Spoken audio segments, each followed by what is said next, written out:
Pastor ENOC pastor grace அவர்களுக்கு விசேஷித்த நன்றி for giving us this platform to share with you a few thoughts this morning. இன்று காலை பரலோகத்தின் சிந்தனை துளிகளை உங்களோடு பகிர்ந்து கொள்ள இந்த பலிபீடத்தில் என்னை அனுமதித்ததற்கு அவர்களுக்கு நன்றி சொல்கிறேன். We are really excited to be among you.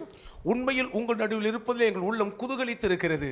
And we know that God is going to speak to us. நிச்சயம் தேவன் நம்மோடு கூட பேச போகிறார் என்று அறிந்திருக்கிறோம்.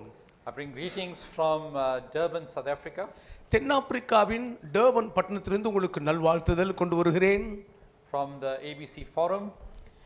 ABC Forum என்கிற கூட்டமைப்பிலிருந்து உங்களுக்கு எங்களுடைய வாழ்த்துக்கள். Also this morning I want to acknowledge my spiritual parents in the Lord, Pastors Ralph and Michelle Elia. Pastor Ralph and Michelle. Ralph Ellis Michelle அவர்கள் என்னுடைய ஆவிக்குரிய பெற்றோர், அவர்களுடைய வாழ்த்துதலையும் உங்களுக்கு கொண்டு வருகிறேன். And this morning let's get straight into God's word. இந்த காலை நேரம் நேரடியாக கர்த்தருடைய வார்த்தைக்குள் கடந்து வந்து விடுவோம். Now the Bible says how good and pleasant it is for brothers to dwell together in oneness. இதோ சகோதரர்கள் ஒன்றாய் கூடி வாசம் பண்ணுவது எத்தனை நன்மையும் எத்தனை இன்பமுமாய் இருக்கிறது என்று வேத வாக்கியம் சொல்கிறது. That every time pastors gather, ஒவ்வொரு முறையும் ஆண்டவருடைய ஊழியர்களாகிய போதகர்கள் கூடி வரும்போதெல்லாம் there is a unique anointing. அதிலே ஒரு தனித்துவமான அபிஷேகம் ஆரோகணித்துக் கொண்டே இருக்கும். There is oil that flows. அங்கே ஒரு அபிஷேக தைலம் பாய்ந்து கொண்டே இருக்கும். The Bible says that whenever there is oneness within a city, ஒரு பட்டணத்துக்குள் எப்பொழுதெல்லாம் ஒருமனப்பாடு இருக்கிறதோ, God always commands a blessing. அந்த இடத்தில் தேவன் ஒரு ஆசீர்வாதத்தை கட்டளையிடுகிறார் என்று வேதம் சொல்லுகிறது. By us gathering here this morning, இன்று காலை நாம் இப்படி ஒன்றாக கூடி வந்திருக்கிறதின் நிமித்தம் there is oil that flows into our city. நம்முடைய பட்டணத்துக்குள் ஒரு அபிஷேக தைலம் பிரவாகித்து பெருக்கெடுத்து பாய்கிறது. There is a blessing that gets released. ஒரு பெரிய ஆசீர்வாதம் கட்டவிழ்க்கப்பட்டிருக்கிறது. There is a fragrance that God diffuses in this atmosphere. இந்த சுற்றுச்சூழலுக்குள் ஒரு இனிய நறுமண வாசனையை தேவன் அப்படியே மணங்கமழும்படி பின்னி பிணைத்து விடுகிறார். And we are so grateful for people like Pastor Enoch and Pastor Grace. Pastor ENOC pastor grace போன்ற தேவ மனிதர்களுக்காக ஆண்டவருக்கு மிகவும் நன்றியுள்ளவர்களாக இருக்கிறோம். That has a deep love for the body of Christ. கிறிஸ்துவின் சரீரத்தை குறித்த ஆழமான தனியாத தாக அன்புள்ளவர்கள். And wants to see the body come to maturity. கிறிஸ்துவின் சரீரம் முழு வளர்ச்சி அடைய காண ஏங்குகிற ஊழியர்கள். So when you look at us, we are pastors and leaders. போதகர்களாக தலைவர்களாக இருக்கிற நம்மை கண்ணோக்கி பார்க்கும்போது, and as servants of God, தேவனுடைய ஊழியர்களாக we may have different backgrounds. நம்முடைய பின்னணி பலதரப்பட்ட வித்தியாசங்களில் இருந்திருக்கலாம்.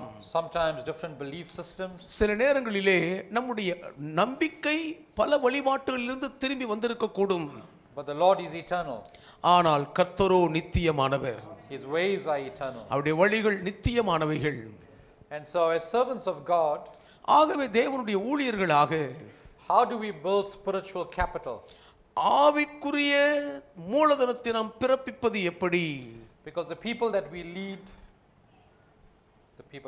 yes they draw from us. ஏன் நாம் வழிநடத்துகிற ஜனங்கள் நம்மிலிருந்து தான் ஈர்த்து கொள்கிறார்கள்.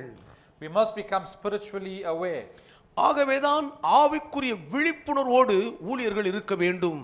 Because if we don't build spiritual capital, ஆவிக்குரிய தலைநகரம் அல்லது மூலதனங்களை கட்டி எழுப்பவில்லை என்றால், we will become grace deficient. கிருபையின் பற்றாக்குறையில் தட்டுப்பாடுக்குள் வந்து விடுவோம். We will become spiritually bankrupt. ஆவிக்குரிய திவாலாகி விடுவோம். And there's not a position to lead from. அது வழிநடத்துவதற்குரிய சரியான நிலைப்பாடு அல்ல. Now when you look at the life of Eli, ஏலியின் வாழ்க்கையை பரிசீலித்து பார்ப்போமானால், Eli was a priest in the temple called Shiloh.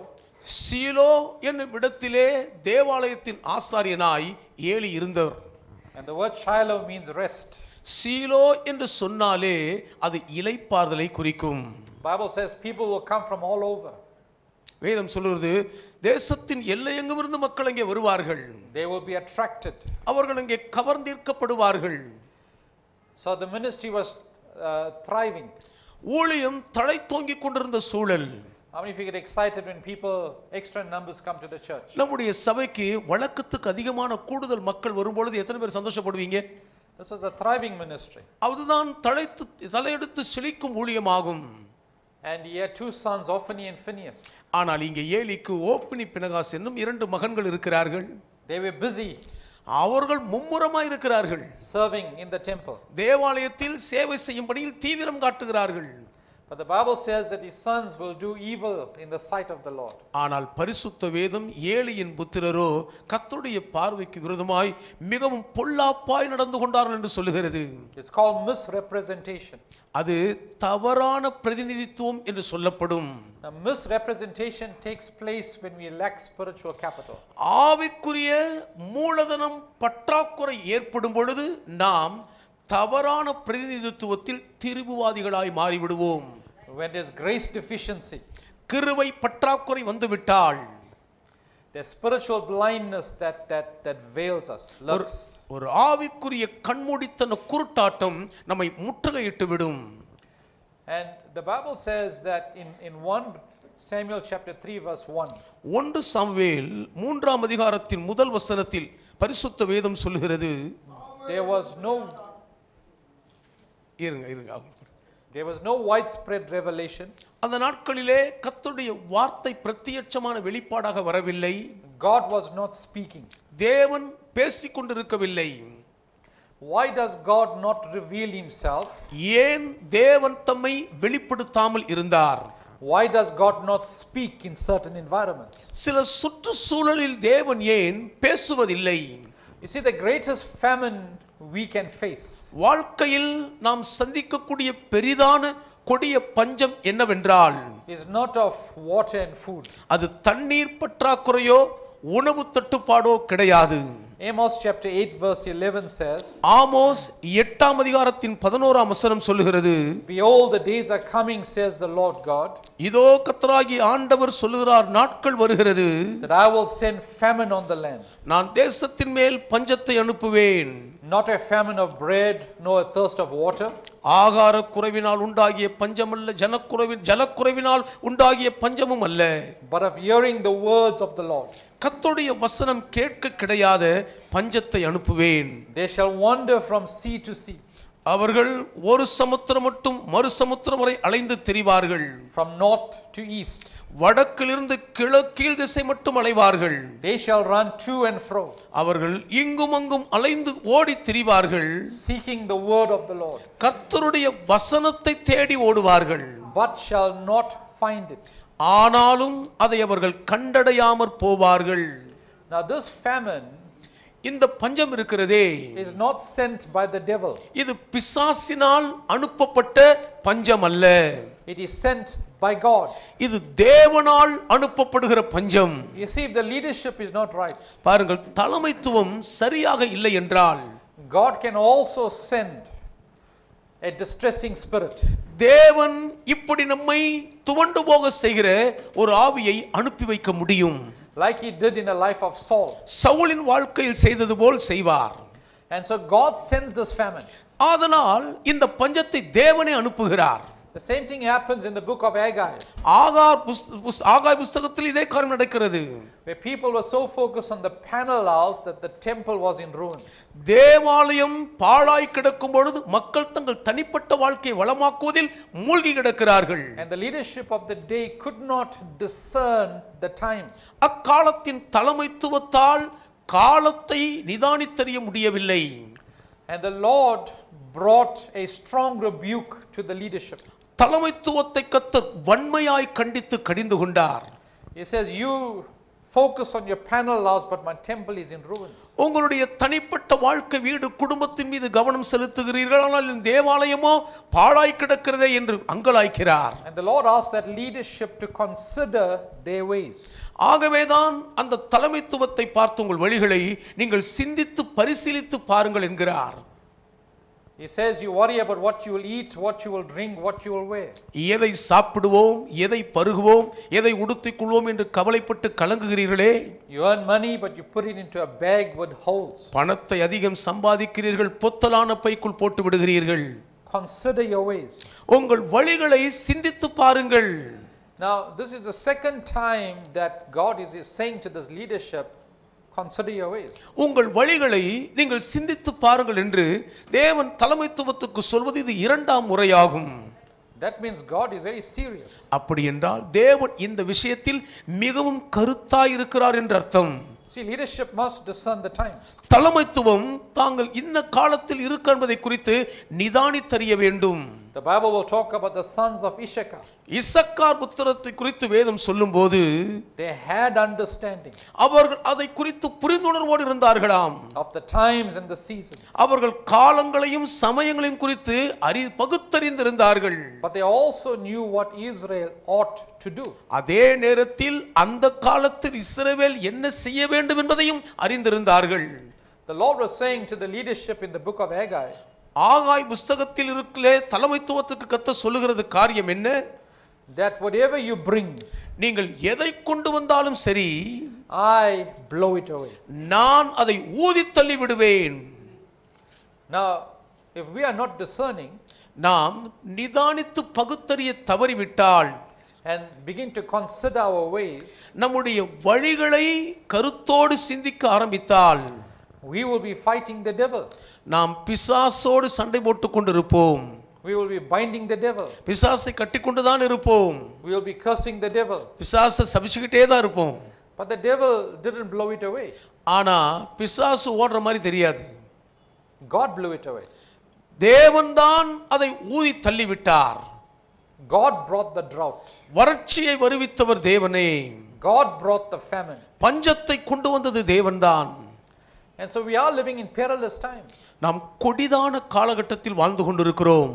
And if we don't have spiritual capital, ஒரு ஆவிக்குரிய மூலதனம் வளமாய் நம்மிடத்தில் இல்லை என்றால், if we don't know how to multiply grace, கிருபையை பெருக பண்ணுகிற பக்குவத்தை நாம் அறிந்திருக்கவில்லை என்றால், now is not the time to be like the 5 foolish virgins புத்தியில்லாத 5 கன்னிகையைப் போல் இருப்பதற்கான நாட்கள் இது வல்லவே.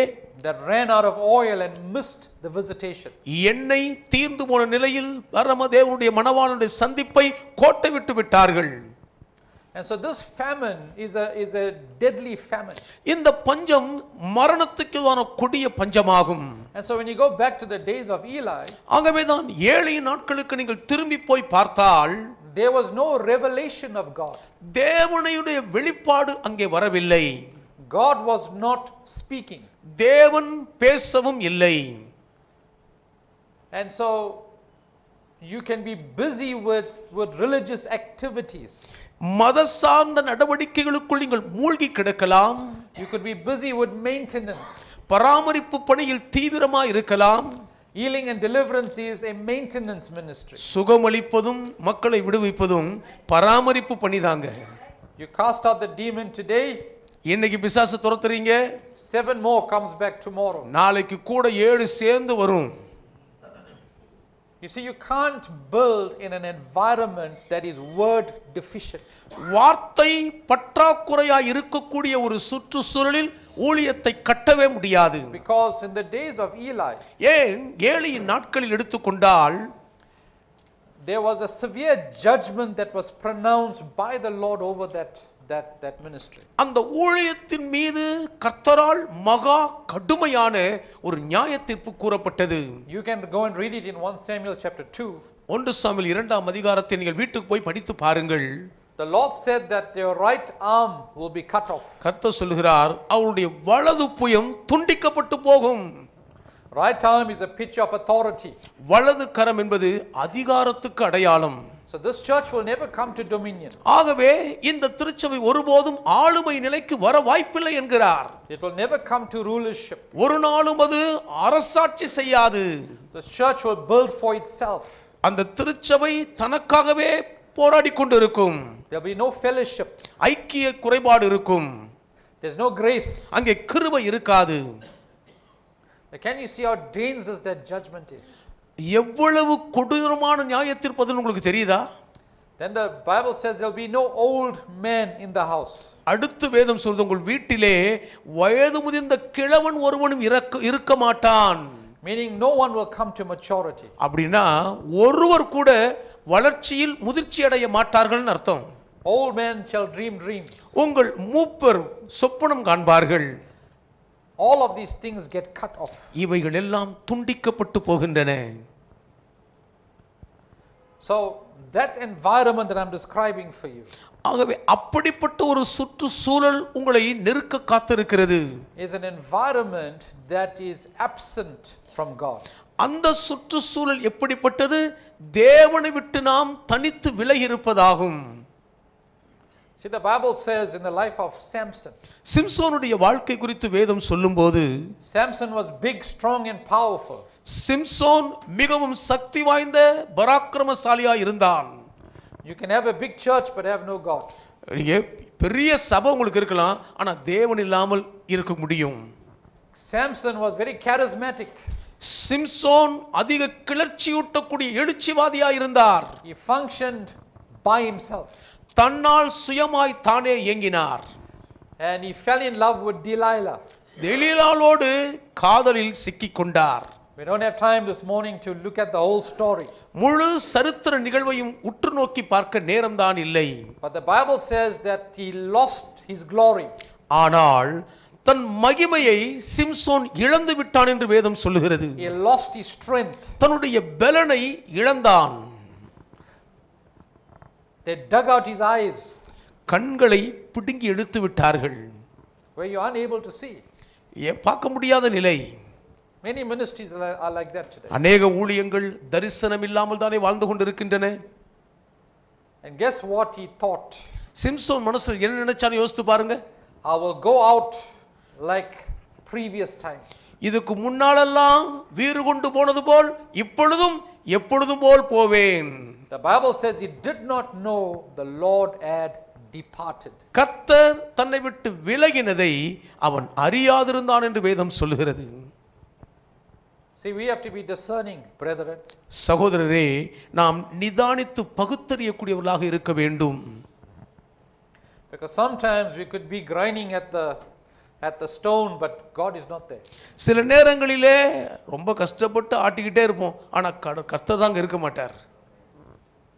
You see, when they went out to battle in the days of Eli, ஏலியின் நாட்களிலே இஸ்ரவேலர் யுத்தத்துக்கு போன சூழ்நிலையை பாருங்கள். they lost the battle and they lost the ark of the covenant. போரிலும் தோற்று போனார்கள். போர்க்களத்தில் உடன்படிக்கை பெட்டியையும் பறிகொடுத்து விட்டார்கள். The ark of the covenant is symbolic of the manifest presence of God. உடன்படிக்கை பெட்டி என்பது வெளிப்படுத்தப்பட்டிருக்கும் தேவ பிரசன்னத்துக்கு அடையாளம். It contains the Shekinah glory. ஷெகினா மகிமையை உள்ளடக்கி இருக்கிற பாக்கியம். It's a place where God speaks from. அங்கிருந்தான் தேவன் பேசுகிற இடம். அது That was captured. அது கைப்பற்றப்பட்டு விட்டது. And because of that, அது நிமித்தமாக there was a third generation that was born. ஒரு மூன்றாம் தலைமுறை பிறந்தது. And they called that son Ichabod. அந்த மகனை இக்கோபோத் என்று அழைத்தார்கள். Ichabod means the glory of the Lord has departed. இக்கோபோத் என்றால் தேவனுடைய மகிமை விலகி போயிற்று என்ற அர்த்தம். You see, if we don't build right, நீங்கள் வெளியே பிறப்பிக்க தவறிவிட்டால் the third generation will suffer. மூன்றாம் தலைமுறை பாடுபடும். We as servants of God தேவனுடைய ஊழியர்களாய் இருக்கிற நாம் have to build transgenerationally. நாம் தலைமுறை தலைமுறையாக எரிந்து கொண்டிருக்கக்கூடிய நிலையில் பிறப்பிக்க வேண்டும். When you look at Saul, நீங்கள் சவுலை பார்க்கும்போது everything about Saul was outward. சவுலை பற்றிய எல்லாமே புறம்பான வெளிப்படை காரியங்கள் தான். He was elected through democracy. ஜனநாயகத்தால் தேர்ந்தெடுக்கப்பட்டவர். The kingdom of God does not function through democracy. தேவனுடைய ராஜ்யம் ஜனநாயகத்தின் அடிப்படையில் இயங்குவது இல்லை. We have a theocratic rule. நமக்கு இறையாண்மையின் அரசாட்சியே உள்ளது. And so Saul was tall. Saul உயரத்தில் மிகவும் அதிகமானவர். He was handsome. ரொம்ப கம்பீர தோற்றம் உள்ளவர். He was strong. பலசாலி. Everything about Saul was outward. சவுலை பற்றிய எல்லாமே வெளியில எடுப்பான ஆள்னு தான் சொல்ல முடியும். The Lord said to Samuel, fill your flask with oil. கர்த்தர் சாமுவேலை பார்த்து நீ உன்னுடைய குப்பியிலே அந்த தைலத்தை நிரப்பி கொண்டு வா. The flask is man made. குப்பி என்பது மனுஷர் தயாரிப்பு. God permitted it. தேவன் அனுமதித்தார். But when you study the life of Saul, ஆனால் சவுலின் வாழ்க்கையை படித்து பார்ப்போமானால் God will send the distressing spirit. தேவன் அந்த இடுக்கணுக்குள் நெருக்கப்படுகிற ஆவி அனுப்புகிறார். He lived in great disobedience. மிகப்பெரிய கீழ்ப்படியாமைக்குள் வாழ்ந்தார். He could not fully follow the voice of God. முழுவதுமாக தேவனுடைய சத்தத்தை பின்பற்ற கூடாதவராய் போய்விட்டார். His children Jonathan and Michal, அவருடைய பிள்ளைகள் யோனத்தானும் மீகாலும் loved David, தாவீதை நேசித்தவர்கள். but they were still connected to Saul. ஆனால் சவுலோடு ஒட்டி உறவாடவே இல்லைங்க. And Jonathan's son, யோனத்தானின் Kumaran Mephibosheth, மேவிபோசேத் finished off in Lodabar. லோதேபாரிலே போய் முடங்கி விட்டார். The Bible says that the nurse dropped him and he was lame. வேதம் சொல்லுகிறது அவனை வளர்த்த செவிலித்தாய் கீழே போட்டு விட்டதினால் 2 கால்களும் முடமாகி போனான். Now, third generation. இப்பொழுது 3ஆம் தலைமுறை. Are we thinking about the third generation? உண்மையாகவே நமக்கு அப்புறம் இருக்கிற 3வது தலைமுறையை நாம் சிந்தித்து பார்க்கிறோமா? Or are we building only for ourselves? இல்லாவிட்டால் நமக்காக மாத்திரம்தான் வாழ்ந்து கொண்டிருக்கிறோமா? Because see, these building patterns will be judged by God. ஏன் இப்படி நாம் அடுத்தடுத்து பிறப்பிக்கும் மாதிரிகள் தேவனால் நியாயம் தீர்க்கப்படும். See, God did not yield the priesthood. தேவன் ஆசாரியத்துவத்தை அப்படி எடுத்து கொடுத்து விடவில்லை. He did not deliver it. தேவன் அதை பிரசவித்து ஒப்பு கொடுக்கவில்லை. He replaced it. தேவன் அதற்கு மாற்று பரிகாரம் செய்து விட்டார். The entire nation that came out of Egypt, எகிப்திலிருந்து வெளிவந்த ஒட்டுமொத்த தேசத்து குடிகளுக்குள் God did not heal and deliver them. தேவன் அவர்களை குணமாக்கி விடுவிக்கவில்லை. He raised up another generation. அப்படியே ஒரு புதிய தலைமுறையை தலையெடுக்க வைத்தார். If we don't wake up, நாம் விழித்துக் கொள்ளவில்லை என்றால் God will raise another. தேவன் வேறே ஒரு சந்ததியை எழுப்புவார். See, Mephibosheth needed David's house. மேவிபோசேத்துக்கு தாவீதின் வீடு மிக அவசர தேவைப்பட்டது. David comes from Bethlehem, Judah. தாவீது யூதாவின் பெத்லகேமில் இருந்து வருகிறார். Bethlehem, Judah is the house of bread. யூதாவின் பெத்லகேம் என்பது அப்பத்தின் வீடு. David said, send for Mephibosheth. தாவீது மேவிபோசத்தை அழைத்து வாருங்கள் என்று அனுப்பினார். He will sit at my table. என் பந்தியில் என்னோடு கூட அவன் நித்தம் அப்பம் புசிக்க வேண்டும். He will eat my food. நான் சாப்பிடுகிற உணவை மேவிபோசேத் சாப்பிடுவான். Continually.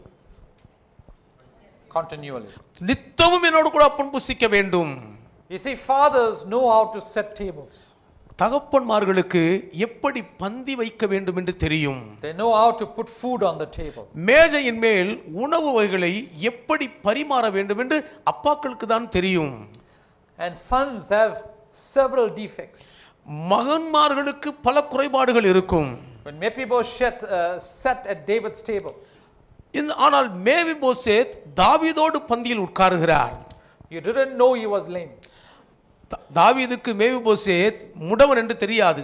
That's what fathers' tables do for us. I'm sorry. Fathers' tables, that's what it does. தகப்பனுடைய பந்தி அதைதான் முதலாவது செயல்படுத்தும். And so when you begin to go back to the story of Eli, நீங்கள் ஏலியினுடைய வாழ்க்கை சரித்திரத்துக்கு திரும்பி போய் பார்த்தால் Eli fell sitting at the doorpost. வாசல் அருகே உட்கார்ந்து அப்படியே ஸ்தூலித்து ஏலி கவிழ்ந்து விழுந்ததை பார்க்கிறோம். The Bible says his neck broke. வேதம் சொல்லுது பிடரி உடைந்து கழுத்து நொறுங்கி போய் விட்டான். Proverbs 3 tells us நீதிமொழிகள் 3 நமக்கு என்ன சொல்லுகிறது? grace is found in the neck. கிருபை நம்முடைய கழுத்தில் சரப்பணியாய் இருக்குமாம். It connects the head to the body. அதுதான் இந்த தலையை கழுத்தை சரீரத்தோடு ஒட்டி வைக்கிறது. I want you to know this morning that God is in a very violent mood. தேவன் மிகவும் ஒரு வன்முறையை வெளிப்படுத்தும் பலவந்த மனநிலையில் இருப்பதை போல் இந்த காலை பார்க்க வேண்டும். Now is not the time to play games. இப்பெல்லாம் கண்ணாமூச்சி ஆடுற நேரம் இது இல்லைங்க.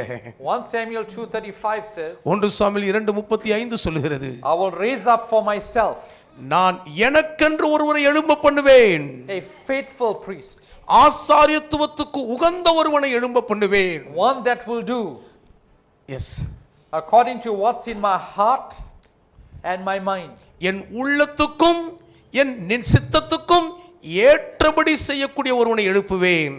See, Anna wanted a son, இங்கே ஒரு மகன் தான் தேவை. அன்னாளுக்கு ஒரு மகன் தேவைப்பட்டான். but God wanted a prophet. தேவனோ தமக்கு ஒரு தீர்க்கதரிசி வேண்டும் என்று விரும்பினார். And so the priest that God will raise up ஆக தேவன் எழுப்ப போகிற இந்த ஆசாரியன் will be for himself. அது தேவனுக்காகவே இருப்பார். This priest understands இந்த ஆசாரியன் முழுவதையும் புரிந்து கொள்வார். the heart of God our Father.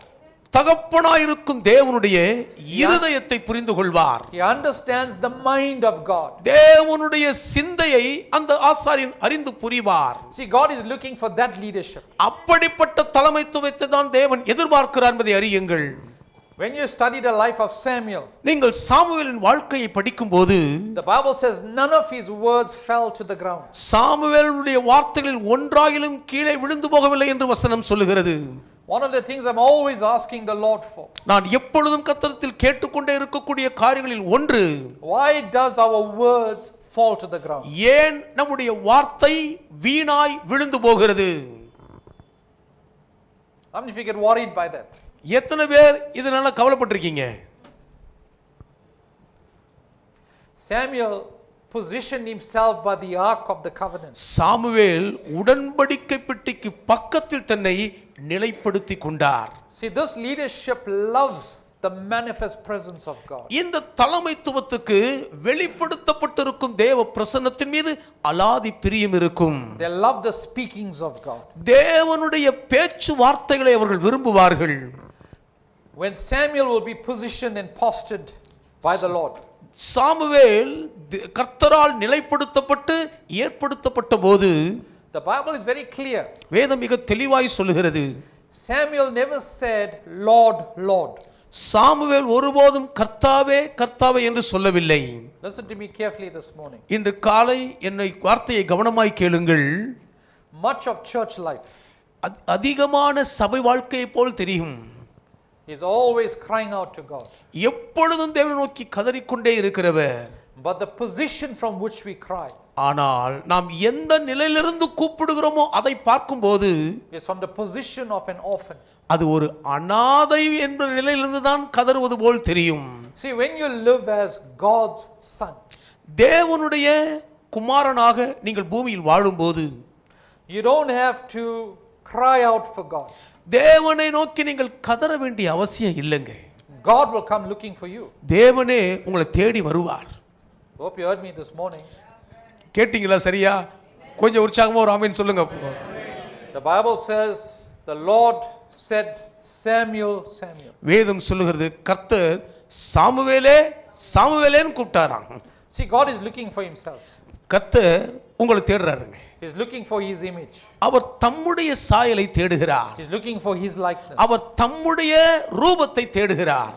The Bible says in the days of Samuel, வேதம் சொல்வது சாமுவேலின் நாட்களில் no one could accuse him ஒருவராயிலும் அவரை குற்றப்படுத்த முடியவில்லை. of taking anything from anyone. யாரிடமிருந்தும் அநியாயமாய் ஒன்றை சாமுவேல் அபகரித்ததாக குற்றம் சாட்ட முடியவில்லை.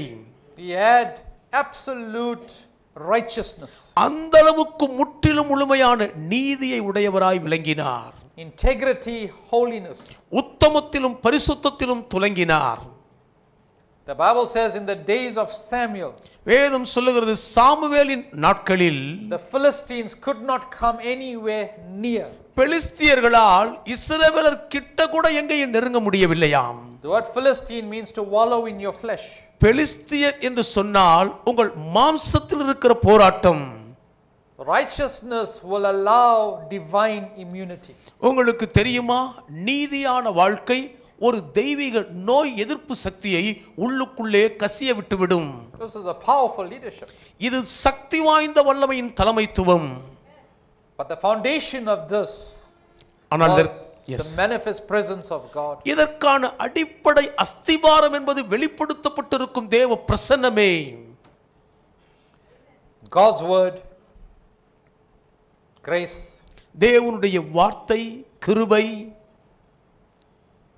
Now in Colossians chapter 1 verse 9. கொலோசியர் 1ஆம் அதிகாரத்தின் 9ஆம் வசனத்தில் பார்ப்போமானால், The Bible says, for this reason we also.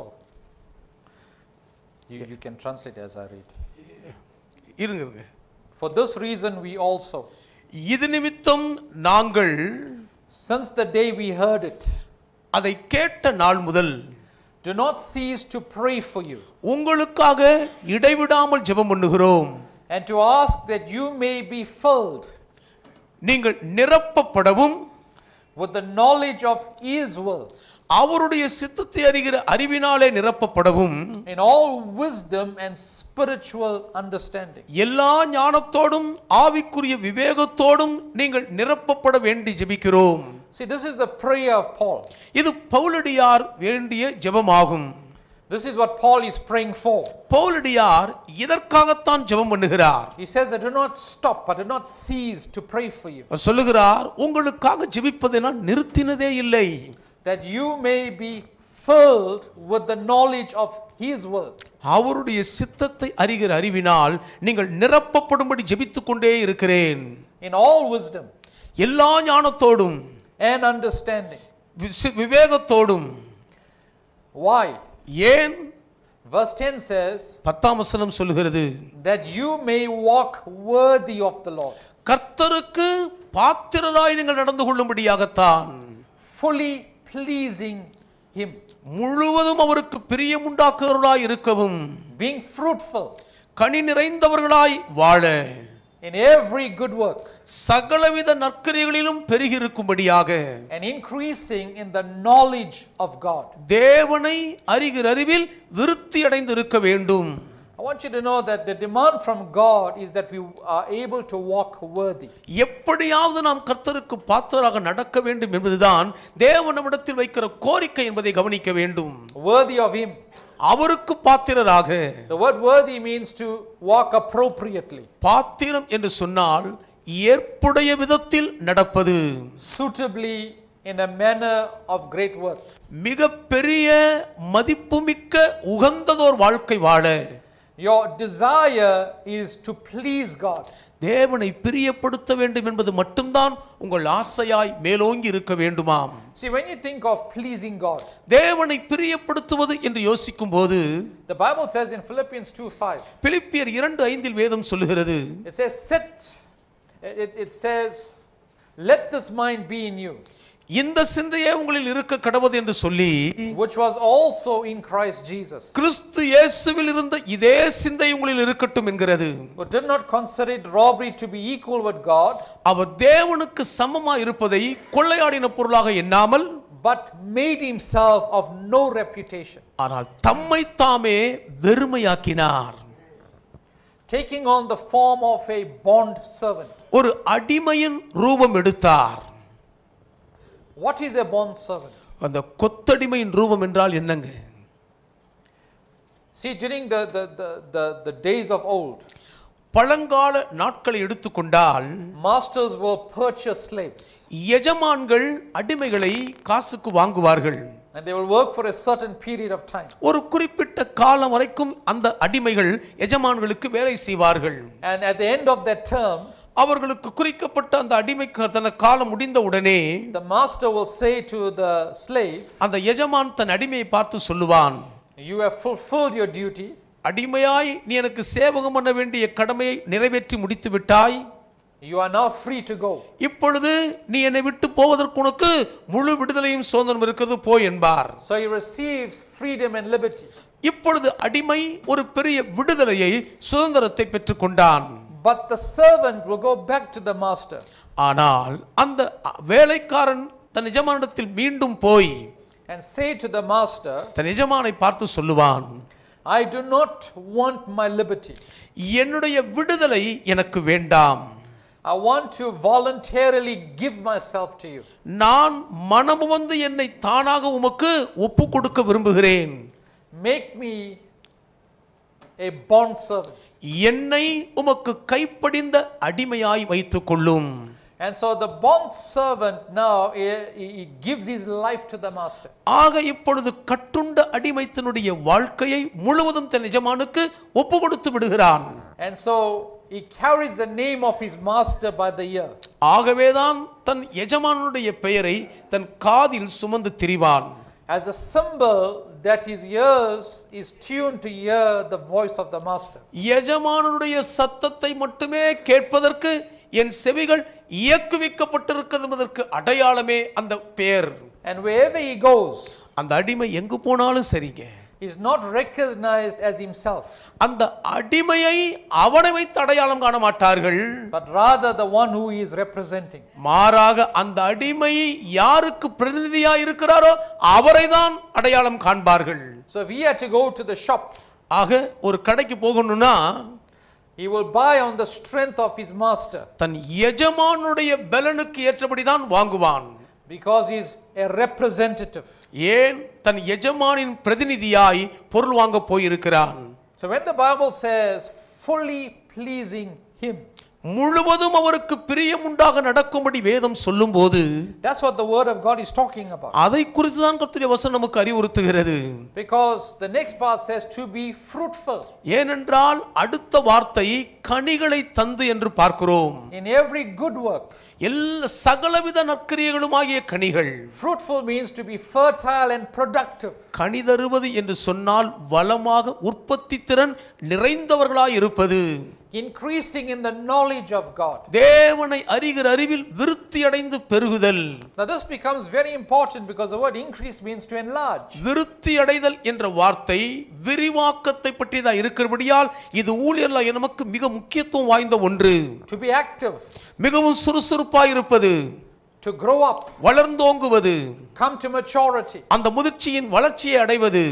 And so as God's servants, ஆக தேவ ஊழியர்களாய் இருக்கிற நாம் we have to work worthy of the Lord. கர்த்தருக்கு பாத்திரராக நடந்து கொள்ள வேண்டும். Our lives must fully please him. நம்முடைய வாழ்க்கை முழுவதும் அவருக்கு பிரியம் உண்டாக இருக்க வேண்டும். We must be fruitful. நாம் கனிகளை கொடுக்க வேண்டும். We have to increase. நாம் விருத்தி அடைய வேண்டும். Because see, when we are able to do that, இதையெல்லாம் எப்பொழுது நம்மால் செய்ய முடிகிறதோ then we can exactly represent him on the earth. அப்பொழுதுதான் சரியாக அவரை இந்த பூமியில் பிரதிபலிக்கும் பிரதிநிதியாய் வாழ முடியும். You see, one of the anointings we must ask God for தேவனிடத்தில் நாம் கேட்க வேண்டிய அபிஷேகத்தில் ஒன்று என்னவென்றால் is the oil of excellence. தலை சிறந்து விளங்கும் அபிஷேகத்தை தாரும் ஆண்டவரே. Because excellence reflects the heart and the mind of God. ஏனென்றால் அந்த தலை சிறந்த மேன்மைதான் தேவனுடைய சிந்தை, தேவனுடைய இருதயத்தை மக்களுக்கு பிரதிபலித்து காட்டும். How many of you believe God is excellent? தேவன் எல்லாரிலும் தலை சிறந்த விசேஷித்தவர்னு எத்தனை பேர் நம்புறீங்க? His ways is excellent. அவருடைய வழிகள் தலை சிறந்த மேன்மைகள். So we need excellent oil. ஆகவே தலை சிறந்த விசேஷித்த தைலம் நமக்கு தேவை. When people encounter you, மக்கள் உங்கள் வாழ்க்கையை சந்திக்க நேர்ந்து விட்டால் they must encounter excellence. அவர்கள் தலை சிறந்த விசேஷத்தை கட்டாயம் சந்தித்தாக வேண்டும். When they come into your car, உங்களுடைய காருக்கு உங்க வீட்டுக்கு வரும்போது it must be excellent. அது தலை சிறந்ததா இருக்க வேண்டும். When they come into your home, உங்க வீடுகளுக்கு ஜனங்கள் வருவார்களானால் without you preaching the gospel, நீங்க சுவிசேஷத்தை பிரசங்கம் பண்ணாமலேயே, if your service time is 9 a.m., உங்க ஆராதனை நேரம் காலை 9 மணி என்றால் you can't start 9:05. நீங்க 9:05க்கு ஆராதனை ஆரம்பிக்க கூடாது. You can't start 9:30. நீங்க 9:30 மணிக்கு ஆரம்பிக்க கூடாது. It means you lack excellence. அப்படினா அதுல நீங்க விசேஷத்துல தலை குறைஞ்சிருக்கீங்கன்னு அர்த்தம். Amen. My service now for 20 years.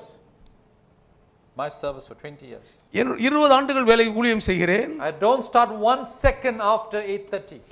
8:30 மணி அப்படினா அடுத்து ஒரு வினாடி கூட கடந்து நான் ஆராதனை ஆரம்பிச்சது இல்லைங்க. Excellence. அதுதான் தலை சிறந்த நிலைப்பாடு. Why? You walking worthy of the Lord. ஏன் கர்த்தருக்கு பாத்திரராக நடந்து கொள்வதே காரணம். But the key to all of this இது எல்லாத்துக்கும் முக்கிய திறவுகோல் என்ன? is that we'll increase in the knowledge of Him. அவரை அறிகிற அறிவில் நாம் விருத்தி அடைவதில் தான் இது ஆரம்பிக்கிறது. See, when you take the two walking on the road to Emmaus, நீங்கள் இரண்டு பேர் அந்த எம்மாவு சாலையில் போறவங்களை பாருங்க. they're talking about Jesus. இயேசுவை குறித்து தான் பேசிக்கிட்டே போறாங்க. They're not talking about Virat Kohli. அவர்கள் விராட் கோலியை பத்தி பேசிட்டு போகலங்க. They're not talking about Rohit Sharma. Rohit சர்மாவை பத்தியும் அவங்க பேசிட்டு போகல.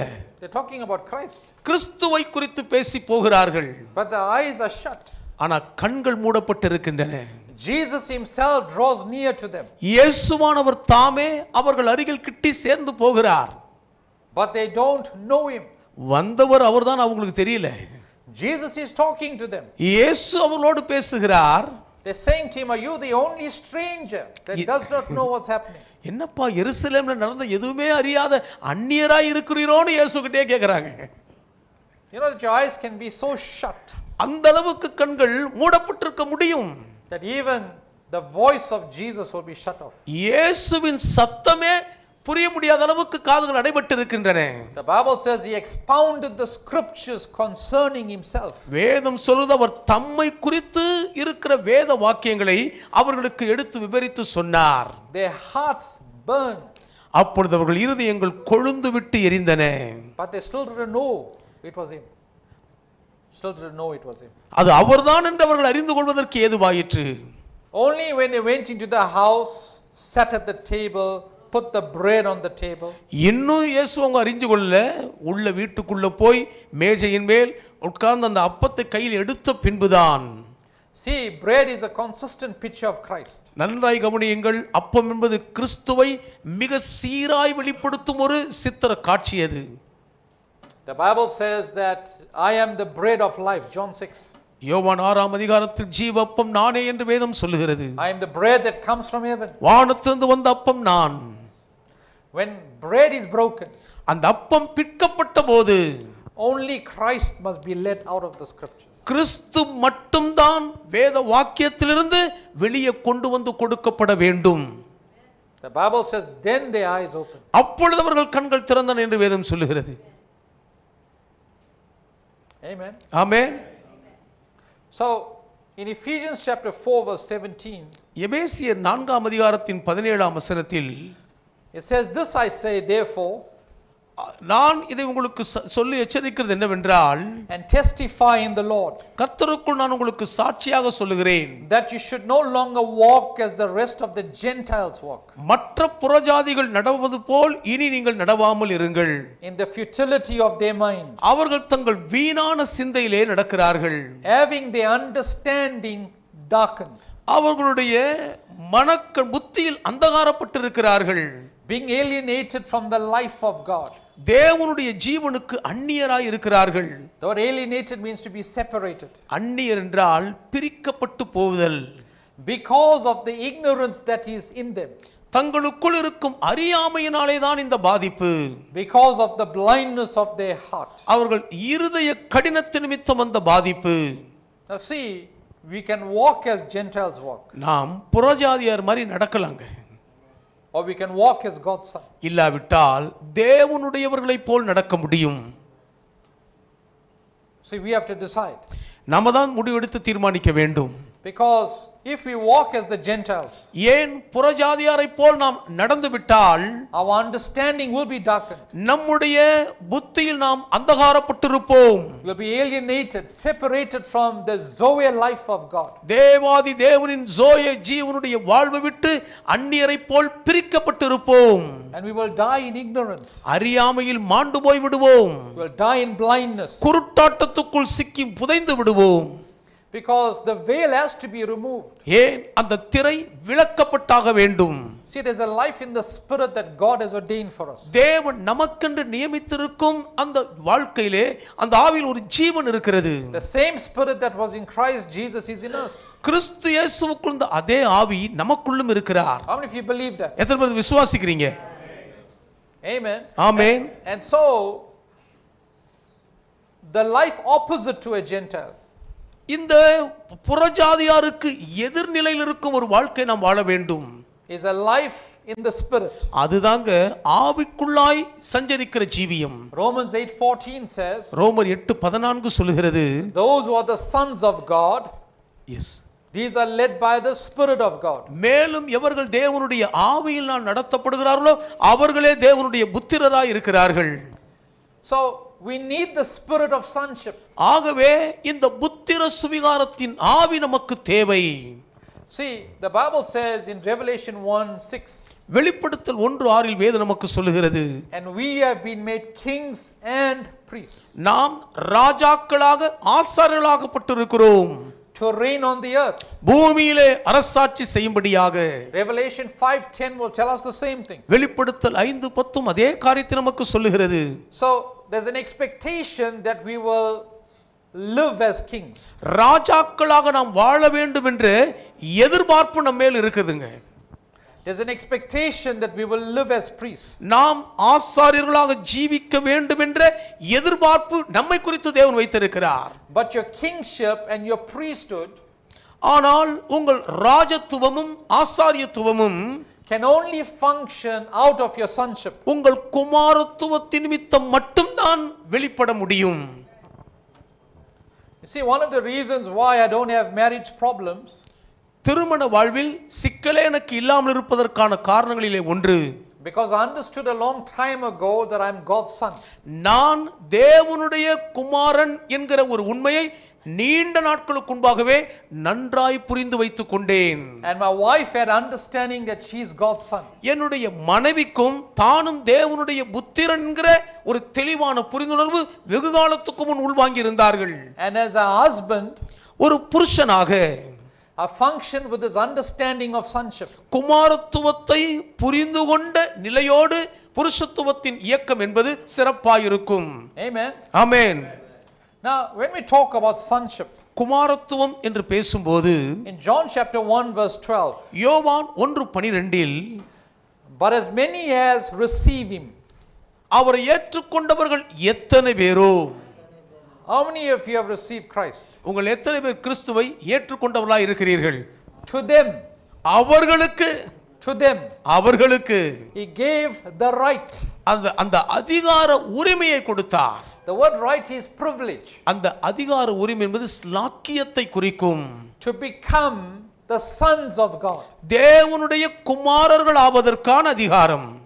So, why did we receive Christ? நாம் ஏன் கிறிஸ்துவை ஏற்றுக்கொண்டோம்? Not to be Christian. கிறிஸ்தவர்களாய் இருப்பதற்காக அல்ல. To be son. அவருடைய குமாரனாய் இருப்பதற்காக. Amen. Amen. To those who believe in his name. அவருடைய நாமத்தின் மேல் விசுவாசம் உள்ளவர்களுக்கு. How many of you believe in the name that's above every other name? எல்லா நாமங்களுக்கும் மேலான உன்னத நாமத்தை எத்தனை பேர் நம்பி விசுவாசிக்கிறீங்க? Who were born not of blood. அவர்கள் இரத்தத்தினால் பிறவாதவர்கள். No of the wool of the flesh. மாம்ச சித்தத்தினாலும் பிறவாதவர்கள். No of the wool of man. எந்த புருஷ சித்தத்தினாலும் பிறவாதவர்கள். But of God. ஆனால் தேவனால் பிறந்தவர்கள். So we are born of God. ஆகவே நாம் தேவனால் பிறந்தவர்கள். We have received him. நாம் அவரை ஏற்றுக்கொண்டிருக்கிறோம். He has given us the privilege. அவர் நமக்கு ஒரு பெரும் ஸ்லாக்கியத்தை கொடுத்திருக்கிறார். To become மாறுவதற்கு his son on the earth. இந்த பூமியில் அவருடைய குமாரனாக மாறும் ஸ்லாக்கியம் இது. Now we have to receive divine revelation of this. இதை பற்றிய தெய்வீக வெளிப்பாடை நாம் உள்வாங்க வேண்டும்.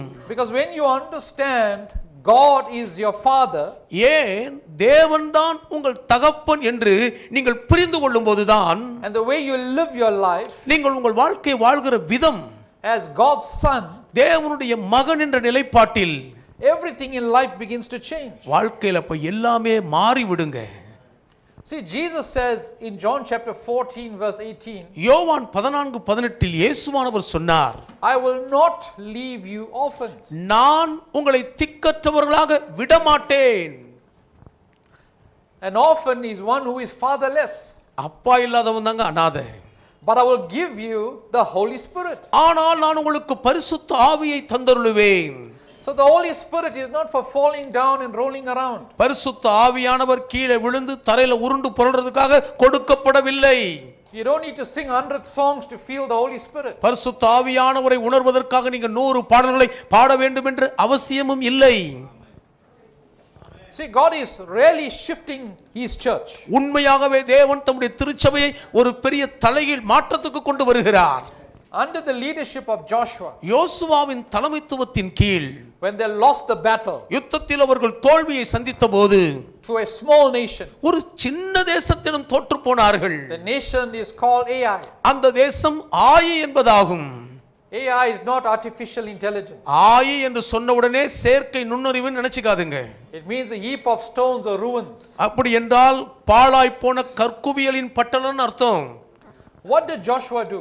யோசுவா என்ன செய்தார்? He tore his clothes. அவர் தன் வஸ்திரத்தை கிழித்துக் கொண்டார். He put sackcloth and ashes. ரெட்டுடுத்திக் கொண்டார், சாம்பலை மேல் வாரி தூற்றிக் கொண்டார். He laid prostrate before God. தேவனுக்கு முன்பாக சாஷ்டாங்கமாய் முகங்குப்புற விழுந்தார். He is seeking the mercies of God. தேவனுடைய இரக்கங்களை தாபந்தமாய் வேண்டினார். God said to Joshua, தேவன் யோசுவாவிடம் சொல்லுகிறார், shut up, எப்பா வாயை மூடுப்பா, stand up, எழுந்து நில்லுப்பா, I want to talk to you. உங்ககிட்ட கொஞ்ச நேரம் பேசணும். See, warfare of old has changed. பூர்வ காலத்தின் யுத்த வரைமுறைகள் மாறிவிட்டன என்பதை கவனியுங்கள். Half night prayer is not going to sort your problems out anymore. முழு இரவும் ஜெபிப்பதனால் உங்கள் பிரச்சனைகள் ஒருபோதும் தீர்ந்து போவதில்லை. Ask God for excellent oil. தேவனிடத்திலே விசேஷித்து விளங்க செய்யும் எண்ணெய் அபிஷேகத்தை தாரும் என்று கேளுங்கள். We need to receive understanding. நாம் புரிந்துணர்வை உள்வாங்கிக் கொள்ள வேண்டும்.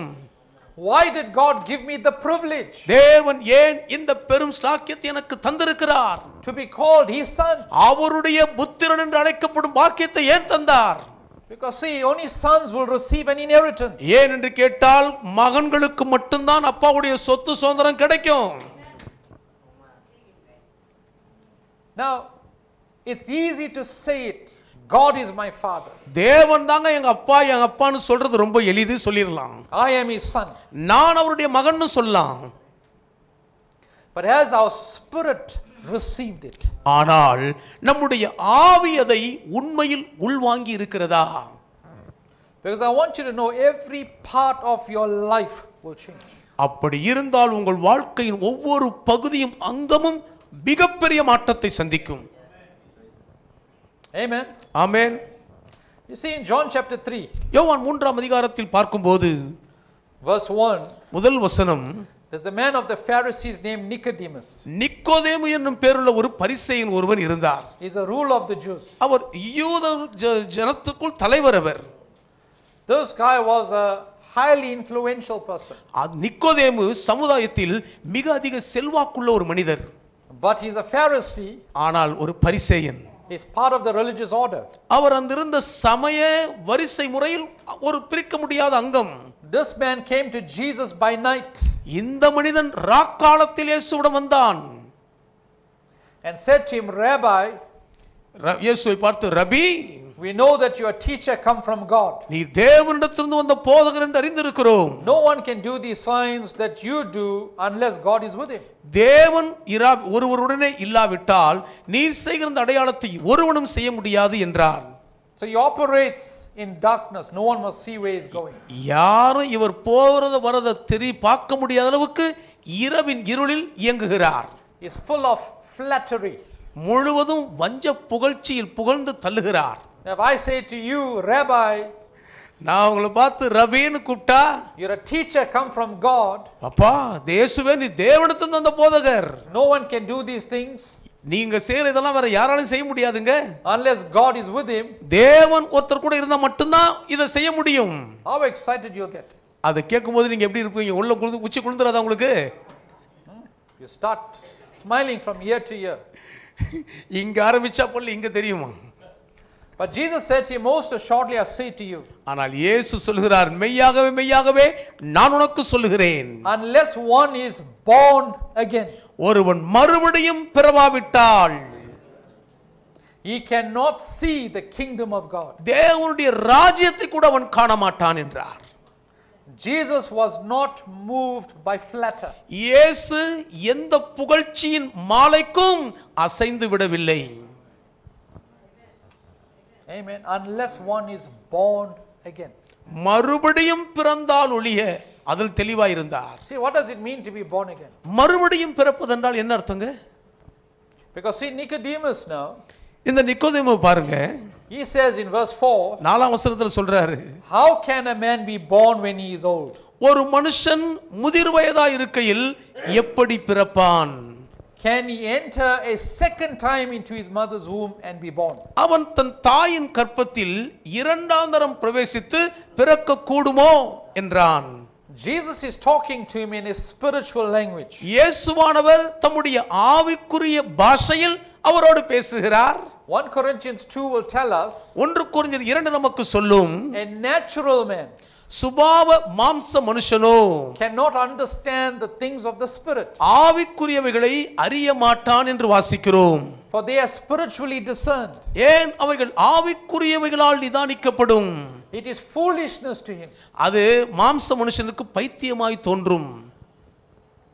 So this guy is a teacher of Israel, இந்த நிக்கோதேமு இஸ்ரவேலில் மத போதகராய் இருந்தவர். but he has no spiritual perception. ஆனால் ஆவிக்குரிய கண்ணோட்டம் கொஞ்சமும் இல்லை. Jesus answered, most assuredly I say to you, இயேசு பதில் சொல்லுகிறார், மெய்யாகவே மெய்யாகவே நான் உனக்கு சொல்லுகிறேன், unless one is born of water and the spirit, ஒருவன் ஜலத்தினாலும் ஆவியினாலும் பிறவாவிட்டால் he cannot enter the kingdom of God. அவன் தேவனுடைய ராஜ்யத்துக்குள் பிரவேசிக்க மாட்டான் என்றார். There's a shift from sight to entrance. இப்போ பார்க்கிற பார்வையிலிருந்து உள்ளே நுழையிற பிரவேசத்துக்கு காரியம் மாறி வந்துருச்சு. That which is born of the flesh is flesh. மாம்சத்தினால் பிறந்தது மாம்சமாய் இருக்கும். That which is born of the spirit is spirit. ஆவியினால் பிறப்பது ஆவியாய் இருக்கும். Remember we read from the book of John that we are born of God. நாம் தேவனால் பிறந்தவர்கள் என்பதை யோவான் நிருபத்திலிருந்து புத்தகத்திலிருந்து படிச்சிருக்க ஞாபகம் வச்சுக்கிடுங்க. God is spirit. தேவன் ஆவியாய் இருக்கிறார். Nicodemus answered and said to him, நிக்கோதேமு அவருக்கு பதிலுக்கு சொல்லுகிறார், how can these things be? இவைகள் எப்படி ஆகும் என்று கேட்கிறார். Do you know that he could not comprehend what Jesus was talking about? இயேசு பேசுகிற காரியத்தை நிக்கோதேமால் கிரகித்துக் கொள்ள முடியவில்லை. Because there's a man that is alienated from God. ஏனென்றால் தேவனை விட்டு அந்நியமாக்கப்பட்டு விட்ட மனிதர் அவர். Jesus answered and said to him, இயேசு அவருக்கு பதில் சொல்லுகிறார், are you the teacher of Israel நீ இஸ்ரவேலின் போதகனாயிருந்தும் and do not know these things? இவைகளை அறியாமல் இருக்கிறாயா என்று கேட்கிறார். What if God had to say to you today? இன்றைக்கு தேவன் உங்களை பார்த்து இப்படி சொல்ல வேண்டியதா இருந்தா எப்படி இருக்கும்?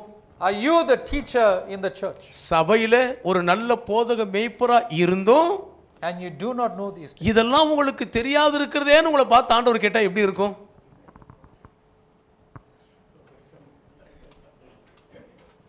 You see, revelation is key. நல்ல கவனிங்க, வெளிப்படுத்தல் தான் திறவுகோல். Jesus asked, who do men say that I am? இயேசு அவங்களை பார்த்து மனுஷர்கள் என்னை யார் என்று சொல்லுகிறார்கள் என்று கேட்கிறார். Some say Elijah, some say the prophets. சிலர் எலியார்னு சொல்றாங்க, இயேசுவே, சிலர் தீர்க்கதரிசின்னு சொல்றாங்கன்னு சொல்றாங்க. Jesus went on to say, who do you say? நீங்கள், இயேசு அடுத்து விடல, இப்போ நீங்க என்ன யாருன்னு சொல்றீங்கன்னு கேட்டார். See, who is Christ to us? கிறிஸ்து யார்? Is he just our healer, அவர் நம்மை குணமாக்கும் பரிகாரி மட்டுமா? our deliverer, விடுதலை நாயகன் மட்டும்தானா? our provider? நம்முடைய தேவையை சந்திக்கிறவர் மட்டுமா? Or is he the Christ, இல்லாவிட்டால் அவரே கிறிஸ்துவா? the Son our Kumaran, of the living God? ஜீவனுள்ள தேவனுடைய Thirukumaran. Jesus was so amazed with what Peter said. பேதுரு சொன்ன பதில் அப்படி இயேசுவை வியப்பில் ஆழ்த்தி விட்டது. See, he said, flesh and blood has not revealed this to you, இயேசு சொல்லுகிறார், மாம்சமும் இரத்தமும் இதை உனக்கு வெளிப்படுத்தவில்லை, but my Father. ஆனால் என் பிதாவே உனக்கு வெளிப்படுத்தினார். Then he goes on to say that I will build my church. அடுத்து மேல் சொல்லுகிறார், நான் என் சபையை கட்டுவேன். If you don't receive revelation, நீங்க வெளிப்பாடை பெறவில்லை என்றால் how are we going to build for Christ on the earth? இந்த பூமியிலே கிறிஸ்துவுக்காக நீங்க எப்படி கட்டுவீங்க? What are we going to build? எதை கட்ட போறீங்க? Are we going to build in ignorance? அறியாமையில் தான் நாம் கட்டிக்கொண்டிருப்போம். Are we going to build in blindness? நாம் குருட்டாட்டத்தில் கட்ட போகிறோமா? Like in Genesis chapter 11, ஆதியாகமம் 11ஆம் அதிகாரத்தில் வாசிப்பது போல the Bible says they journeyed from the east. வேதம் சொல்லுகிறது கிழக்கிலிருந்து பயணத்தை ஆரம்பித்து, See, whenever you see east, it's very significant. எப்பெல்லாம் கிழக்கு கீழ் திசைன்னு பார்க்குறீங்களோ அது முக்கியத்துவம் வாய்ந்ததுன்னு தெரிஞ்சுக்கிடுங்க. For example, the door of the temple was on the east. உதாரணத்திற்கு தேவாலயத்தின் நுழைவாசல் கிழக்கு பக்கம் இருந்துச்சுங்க. Ezekiel 47. எசேக்கியேல் 47ஆம் அதிகாரம். East is on the right hand side. கிழக்கு எப்பொழுதும் வலது பக்கத்தில் தான் இருக்கும். Jesus is seated where? இயேசுவானவரே வழி. On the right hand of the Father. அவர் எங்க இருக்கிறார்? பிதாவின் வலது பார்சத்தில் வீற்றிருக்கிறார். See, when you leave an in Christ position, நீங்கள் கிறிஸ்துவுக்குள் இருக்கும் ஸ்தானத்திலிருந்து வழி நடத்தும் போது, when they journeyed from the east, அவர்கள் கிழக்கிலிருந்து பிரயாணப்பட்டார்கள். they came to this location called Shinar. சினேயார் என்கிற ஒரு தேசத்துக்கு வந்து சேர்ந்தாங்க. Sinear is in Babylon. சினேயார் என்பது பாபிலோனில் இருக்கிற ஒரு பட்டணம். Why is it the church always goes to the world? ஏங்க சபை எப்பவுமே உலகத்தை நோக்கியே போயிட்டு இருக்கு? The word Babylon means confusion. பாபிலோன்ற வார்த்தைக்கு அர்த்தமே குழப்பம்னு அர்த்தம். They said, let us build ourselves a city. நமக்கு நாம் ஒரு பட்டணத்தை கட்டுவோம் வாருங்கள்னு கூப்பிடுறாங்க. How many of you believe you're a son of God? எத்தனை பேர் நான் ஒரு தேவனுடைய குமாரன் புத்திரன் நம்புறீங்க? The word son means builder of the family name. புத்திரன் அல்லது குமாரன் அப்படின்னு சொன்னா குடும்ப பெயரை வளமாய் கட்டி எழுப்புகிறவர்னு அர்த்தம். Amen. Amen. You see, when you go to Revelation 14, நீங்க வெளிப்படுத்தல் 14ஆம் அதிகாரத்துக்கு வருவீர்களானால் it talks about a 144,000 company. 144,000 பேர் என்கிற ஒரு கூட்டத்தாரை அங்கே வாசிக்க முடியும். That company is a remnant. அவர்கள் தப்பி மீந்திருக்கிற கூட்டத்தார். The Bible says it has its father's name written on their foreheads. அவர்களுடைய நெற்றிகளின் மேல் அவர்கள் பிதாவின் நாமம் தரிக்கப்பட்டு எழுதப்பட்டு இருக்கிறதுன்னு வேதம் சொல்லுது. See, a son has a certain mind. ஒரு மகனுக்குன்னு குறிப்பிட்ட மனநிலை இருக்கும். Colossians 3:2 says, set your mind on things above.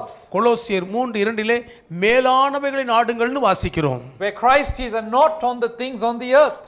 இந்த பூமிக்குரியவைகள் அல்ல, மேலானவைகளை கிறிஸ்துவை நாடுங்கள். Now, when you take the old priesthood, நீங்க பழைய ஆசாரித்துவ முறையை எடுத்துக்கொண்டால், you would have a golden plate around on his forehead.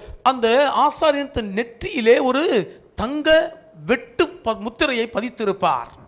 And on that plate you will have holiness to the Lord. அந்த தங்க பத்திரத்திலே கர்த்தருக்கு பரிசுத்தம் என்று முத்திரை வெட்டாக எழுதப்பட்டிருக்கும். But those letters were raised. ஆனா அந்த எழுத்துக்கள் அழிக்கப்பட்டிருக்கும். In other words, it was embossed. வேற வார்த்தையில சொல்லணும்னா அது எழுதுறதுல பொறிக்கப்பட்டிருக்கும்னு சொல்லணும். Gold speaks of God's divine nature. எப்பொழுதுமே தங்கம் என்றால் தேவனுடைய தெய்வீக திவ்ய சுபாவத்துக்கு அடையாளம். In order for you to see holiness to the Lord, கர்த்தருக்கு நீங்கள் பரிசுத்தமானவர்கள் என்று காணப்படும் பொருட்டாக you needed the hammer and the chisel. அதுக்கு சுத்தியும் உளியும் தேவை. That is the word and the spirit. அதுதான் வார்த்தையும் ஆவியும். To beat out those letters. அந்த எழுத்துக்களை அப்படியே உளி வெட்டாய் பதிப்பது. See, that's the mind that we have to have as God's son. தேவனுடைய மகன் சொல்ற நமக்கு அப்படிப்பட்ட ஒரு மனநிலையின் சிந்தை இருந்தாக வேண்டும். Amen. Amen. So, that company of people, அந்த கூட்டத்தாய் சார்ந்த அந்த மக்களை பாருங்கள்.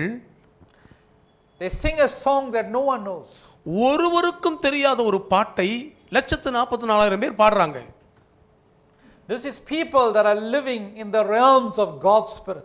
இவர்கள் தேவனுடைய ஆவியானவர் சஞ்சரிக்கும் மண்டல பரிமாறங்களில் வாழ்கிற கூட்டத்தார். People with great spiritual capital. மிக பெரிதான ஆவிக்குரிய மூலதனத்தை உடையவர்கள். They follow the lamb wherever he goes. ஆட்டுக்குட்டியானவர் எங்க போனாலும் விடாம பின்னால போயிட்டே இருக்கிறாங்க. They are virgins. அவர்கள் கன்னிகைகள். There's no deceit in their mouths. அவர்களுடைய வாயில் வஞ்சனை தீட்டு இருந்ததில்லை. This is the first fruit company. இவர்கள்தான் முதற்பலனான கூட்டத்தார். See, the issue of a first fruit company is a very important company. முதற்பலனான கூட்டம் என்று வரும்பொழுது அதிமுக்கியத்துவம் வாய்ந்தது என்பதை நீங்கள் கவனிக்க வேண்டும். But if we don't have revelation of Christ, நமக்கு கிறிஸ்துவை பற்றிய வெளிப்பாடு இல்லாவிட்டால், the Son of the living God, ஜீவனுள்ள தேவனுடைய குமாரன் என்று அறியாவிட்டால், nothing would be established. எதுவுமே நிலைவரப்படாதுங்க. Amen. Amen. He says, you are the Christ, Son of the living God. Then he goes on to say, on you, Pedros, I will build my church. நீர் ஜீவனுள்ள தேவனுடைய குமாரனாகிய கிறிஸ்து என்று சொன்னவுடனே மேற்கொண்டு பத்ரோஸ்னு பேதுருவை அடையாளப்படுத்தி என் சபையை நான் கட்டுவேன்னு இயேசு சூளுரைக்கிறார். And the gates of hell will not prevail against it. பாதாளத்தின் வாசல்கள் என் சபையை மேற்கொள்வதில்லை. Then he says, I will give you the keys of the kingdom. அதுக்கப்புறம் பேதுருவை பார்த்து ராஜ்யத்தின் திறவுகோல்களை உனக்கு தருவேன். That what you bind on earth பூமியில நீ கட்டுகிறது எதுவோ will be bound in the heavens. அது பரலோகத்திலும் கட்டப்பட்டிருக்கும். What you loosed on earth இந்த பூமியில் நீ கட்டவிழ்ப்பது எதுவோ will be loosed in the heavens. அது பரலோகத்திலும் கட்டவிழ்க்கப்பட்டிருக்கும். That power is given to the church. அந்த அதிகார வல்லமை சபைக்கு கையளிக்கப்பட்டிருக்கிறது. As you function as his son. அவருடைய குமாரனாய் சபையாகி நீங்கள் இயங்கும் போது. Amen. Amen. That word bind is not the devil. அது கற்றது பிசாசு இல்ல. It's authority and power, rights that church the Lord has given to us. திருச்சபையாய் இருக்கிற நமக்கு கர்த்தர் கொடுத்திருக்கக்கூடிய உரிமையும் அதிகார வல்லமையும் ஆகும். Now God wants us to come to that place. அந்த நிலைக்கு நாம் வர வேண்டும் என்று தான் தேவன் விரும்புகிறார். But we need revelation. ஆனால் அதற்கு நமக்கு வெளிப்பாடு தேவை. See, Jesus is saying to Nicodemus, இயேசுவானவர் நிக்கோதேமுவிடம் என்ன சொல்கிறார் பாருங்கள். he says, most assuredly I say to you, மெய்யாகவே நான் உனக்கு சொல்லுகிறேன், we speak what we know நாம் அறிந்திருக்கிறதை பேசுகிறோம், and testify what we have seen, கண்டதை குறித்து சாட்சி கொடுக்கிறோம், and you do not receive our witness. நீங்களோ எங்கள் சாட்சியை ஏற்றுக்கொள்ளுகிறது இல்லை. If I have told you earthly things, பூமிக்கடுத்த காரியங்களை நான் உங்களுக்கு சொன்னால், and you do not believe, இதையே நீங்க விசுவாசிக்கவில்லையே, how will you believe if I tell you heavenly things? பரம காரியங்களை உங்களுக்கு நான் சொல்வேனானால் எப்படி விசுவாசிப்பீர்கள்? Do you know that God wants to communicate to us from an heavenly realm? உங்களுக்கு தெரியுமா, பரலோக பரிமாணத்திலிருந்து அதற்கடுத்த காரியத்திலிருந்து தேவன் நம்மோடு கூட உறவாடி பேச விரும்புகிறார். Isaiah 66 says, heaven is my throne. ஏசாயா 66 வானம் என் சிங்காசனம் என்று சொல்லுகிறாரே. The earth is my footstool. பூமி என் பாதபடி அல்லவா. Who will build me a house? எனக்கு வாசம் பண்ண யார் வீடு கட்ட முடியும்? Amen. Amen. See, it doesn't say heaven is my home. அவர் ஒன்றும் பரலோகம் என் வீடுன்னு சொல்லலைங்க. God is spirit. தேவன் ஆவியாய் இருக்கிறார். God can't live in a home. தேவனால ஒரு வீட்டுக்குள்ள குடியிருக்க முடியாது. Heaven is my throne. அவர் சொல்லுகிறார், வானமாகிய பரலோகம் என் சிங்காசனம். It's a place where I govern from. அது ஆளுகை செய்கிற ஒரு இடம். The place where I rule from. எங்கே இருந்து அரசாட்சி வருமோ அந்த இடம். A place where I execute myself from. நான் என்னுடைய நிர்வாக திறனை செயல்படுத்துகிற இடம். God wants to confer that on his sons. தேவன் அந்த மிகப்பெரிய உரிமையின் பாக்கியங்களை தம்முடைய மகன்கள் மீது மாற்றி கொடுக்க விரும்புகிறார். Amen. Amen. What's our time? Finish. Okay. So, it's important for us to know நம்ம ஒரு காரியத்தை ரொம்ப முக்கியமா தெரிந்து வைத்திருக்க வேண்டும். that this shift has to take place. இந்த மிகப்பெரிய ஒரு மாற்றம் நடந்தே ஆகணுங்க. Because see, if we don't allow this shift to take place, இந்த மாற்றத்துக்கு இடம் கொடுக்கவில்லை என்றால் we are going to live as orphans on the earth. பூமியில அனாதைகளாகவே அலைந்து திரிந்து கொண்டிருப்போம். We will live as a son of man. நாம் மனுஷகுமாரனாக தான் வாழ்ந்து கொண்டிருப்போம். Just in 2 minutes. 2 நிமிஷத்துல நான் முடிக்கிறேன். Jesus leaves a city and he goes to a deserted place. இயேசு பட்டணத்தை விட்டுவிட்டு ஒரு தனிமையான இடத்துக்கு போகிறார். The Bible says many people leave the city and follow him. அந்த வனாந்தரமான இடத்துக்கு அநேகர் ஊரை விட்டு இயேசு இருந்த இடத்துக்கு பின்பற்றி போனார்கள் வேதம் சொல்லுது. The city has a lot of activities in it. பட்டணத்துக்குள்ள நடவடிக்கைகள் ஏராளம் தடபுடலாய் இருக்கும். But the deserted place is parched, it's empty, it's dry. ஆனால் தனிமையான வனாந்தர இடம் என்பது வறண்டு காய்ந்து வெடித்து யார் ஆள் அரவமில்லாத இடமாய் இருக்கும். He healed the sicknesses and diseases. சகல வியாதிகளையும் நோய்களையும் அவர் அங்கே குணமாக்கினார். But when it was late, ஆனால் அது தாமதமான போதோ the disciples came to him.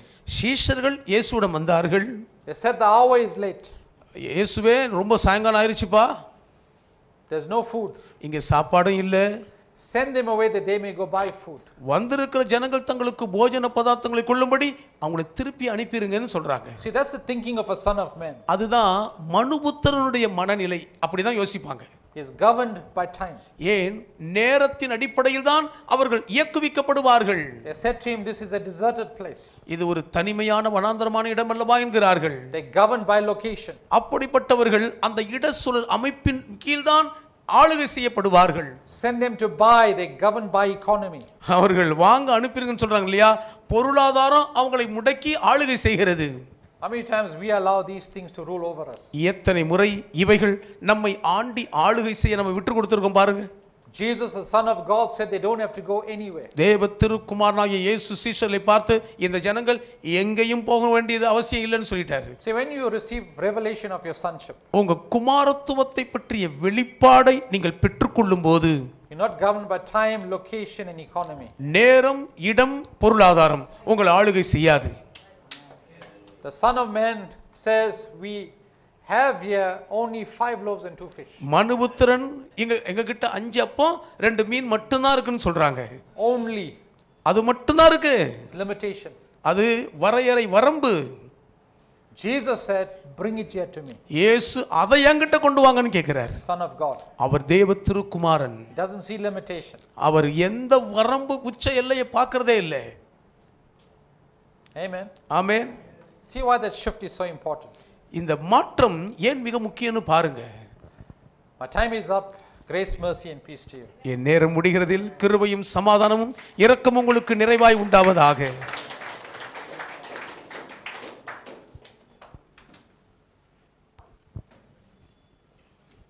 Praise the Lord.